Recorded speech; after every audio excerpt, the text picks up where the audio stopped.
The Mistakes People Make, Episode 40. I Want Never Gets.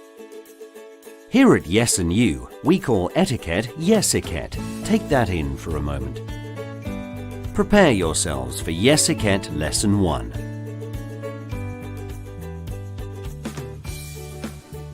The expression "I want never gets" is something British kids hear all the time. It is an admonition, a reprimand, a rebuke, a reproof, a criticism. You get it. Non-native speakers will often say, "I want this" and "I want that." To express desires and preferences in English, we use "I would like." "I'd like" is always followed by either a noun or an infinitive with to. "I'd like a raspberry pizza," said Billy, "and I'd like to pay with carrots." And even though it was a stupid pizza, he got it because he was polite. When Nigel was a boy, he said to his mother, "I want an ice cream."